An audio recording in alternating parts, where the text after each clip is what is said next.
This is how to solve linear equations with a calculator. So the first thing you will do is to insert the equation.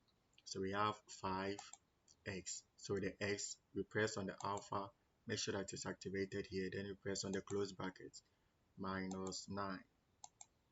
Then to have access to the equal to sign to, we have it on top of the calc key.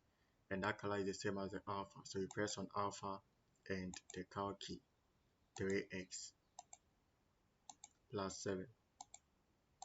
Now when you are done, you let the calculator solve it for you by pressing on the shift and the solve. You see that on top of the calc key we have solve, which is the same color as the shift.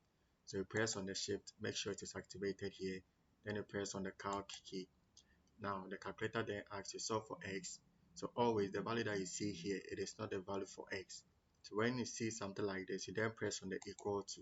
So the value that you'll be seeing now will be the value for x.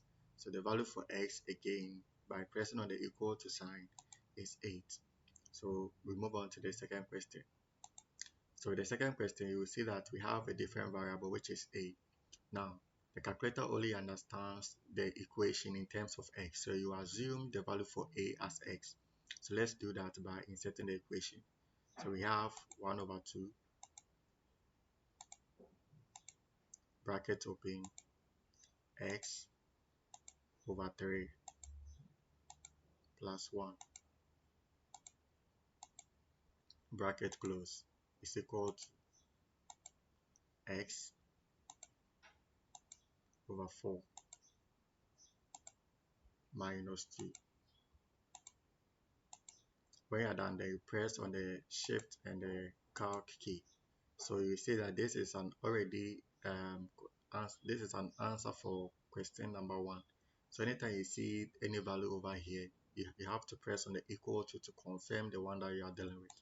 So the value for x over here with question 2 is 30. So we move on to the third question. So with the third question, we have y.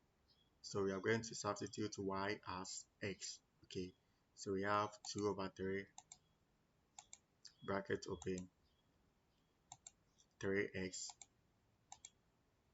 minus 1 bracket close minus bracket open x plus 2.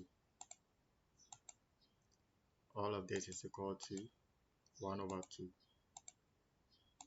When you're done, then you press on the shift and the calc key.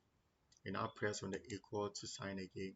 So here the value for x is in fraction. So if you want to see the value of x in this is the value for x is in decimal. If you want to see it in fraction, you press on the equal to again, then you press on the SD. So this means 19 over 6. So the value for y is 19 over 6. Thank you for watching.